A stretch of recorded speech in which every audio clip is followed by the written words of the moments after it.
Tenacious, disciplined, loves a seemingly insurmountable challenge. Sounds like all the right qualities for starting a business. But of course the description does also happen to fit the profile of many in the armed forces. So now we're going to look at how some who've left the military have become entrepreneurs. In a moment we're going to be talking to Nigel Ashfield, who specialises in investing specifically in companies set up by veterans. But first, Emma Chandra has been looking at this for Business Edition. An adventure assault course in the middle of the English countryside. It's a world away from military life. But the man behind these treetop challenges is a former British Army tank commander. He's built a multi-million-pound business with centres across the UK and the US. And he credits his success to the skills he learned as a soldier. When I left the army, I just assumed that what I had learned in the army wasn't going to be relevant to a business life. But actually looking back, I realised that the army is about planning, it's about building a team, encouraging people to do jobs and coping with the unexpected, and leading people. And now this expertise is being recognised by the business world. A recent survey of British executives and investors found that most saw a military background as a positive. 2/3 said those with military experience perform better under pressure, and a similar number said they had superior skills for motivating others.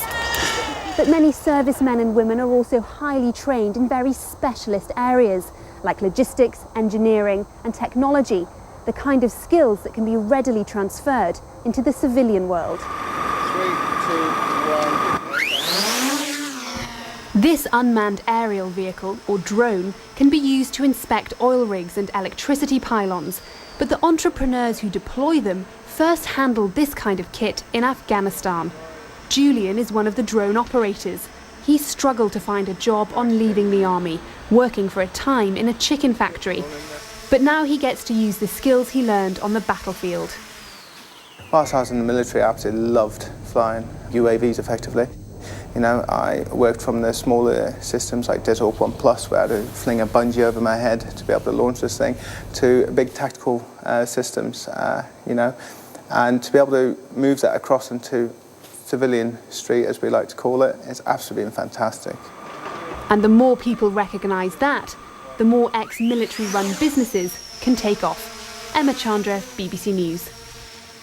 Well, for more on this, I'm joined by Nigel Ashfield from Time Investments, which specialises in investing in firms which are run by ex-military personnel. How did you get into this? What was the reason for doing it? Someone came to me with the idea. They'd been investing in businesses for quite some time, and they had realised that... What, military businesses? No, just investing in venture capital.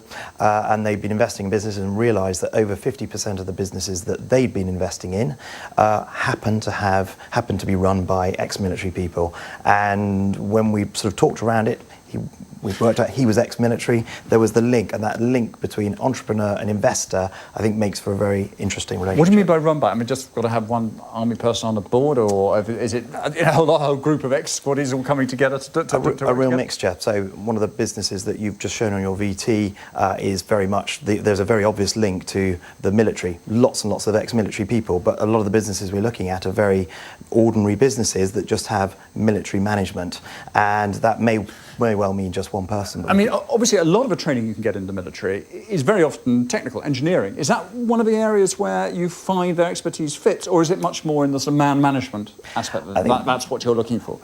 A lot of the skills that the military have got through their training, and particularly if they've been to some form of college, training college for officers, etc., it's cost hundreds of thousands of pounds and has given them a lot of skills in leadership, problem solving, dealing with changing situations and needing to adapt the plan. And we think that's got a fantastic commercial benefit to see things from a slightly different perspective. I get that they, you know, all those skills, but basically army or military personnel like structures, don't they? And an entrepreneur does not necessarily fit into a structure. I mean, that's almost by definition what an entrepreneur does. He's outside the structure. And is that not different and more difficult? I think that's why we see most of the businesses we're looking at have an ex-military person alongside a whole host of other individuals who've got different backgrounds, and it's really Oh, I see. bringing- So they're part of a team involving right. other people outside military. Absolutely outside right. military. But we think those military people have got a lot to give to business and aren't necessarily the most obvious people to go to. What sort of industries are we talking about? And the most obvious thing would, of course, be security services, the security-related things. It's very much broader than that. So we're investing in any particular company, particularly small businesses.